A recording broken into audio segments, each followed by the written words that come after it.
Hey guys, want to take a moment and share with you a need that has arisen in our community and a little background on that.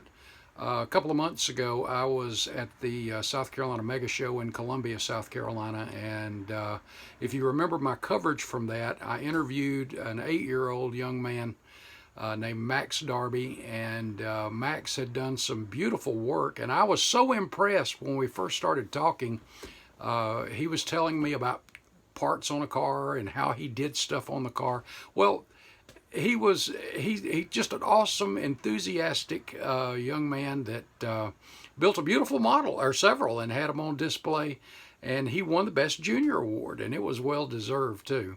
But in talking to his dad, Dave, I saw, like many of us, we learned a lot about what we do with models and cars from our dads, and that was definitely the case with Max too. But in talking to Dave, what an awesome guy, and Dave's a big part of the model car community.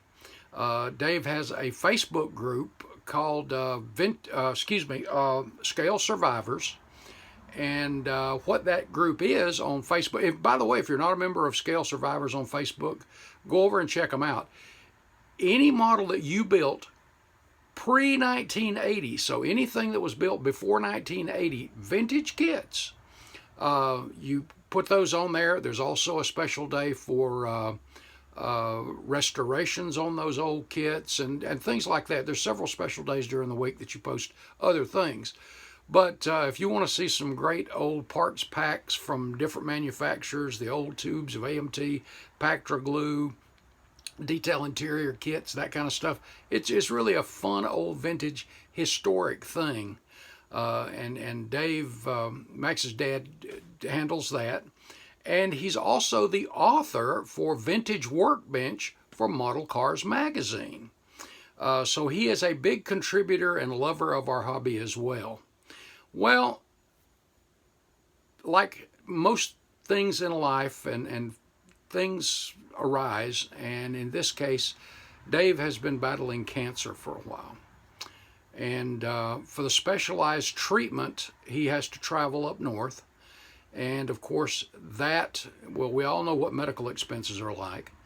And you also have the need of the travel expenses, and we all know what fuel is like and that kind of stuff, as well as hotels, motels, so the travel and lodging is taking a toll. And I would like to ask for prayer, first of all, love for somebody that's a big contributor to our hobby and loves our hobby too.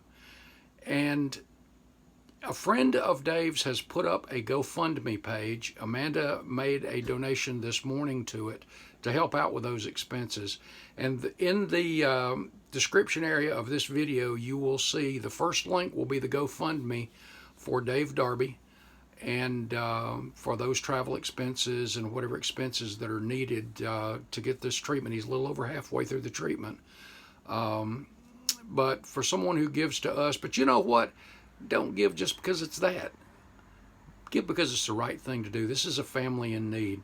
And let me tell you, Dave, Christy, Max, what an awesome little family. I think the world of them. And I've been in prayer about this since Dave told me about it those couple of months ago. But there is a need there, and I'd like you to, as you can, if it's $10, $20, whatever, whatever you can do is a huge help. And like I said, the link is in the description. It'll be the very first link, and I'm going to leave it in my upcoming videos up front too. And I want to thank you in advance for helping out here, because again, this is a brother in need, and let's do what we can. And other content creators, if you want to jump in and help as well and promote this, I encourage you to do so. But guys, I know in the world we live in right now, it's not easy to give, but hey, like I said, every little bit really helps. I love you guys. I mean it. I'll see you in the next one. See ya.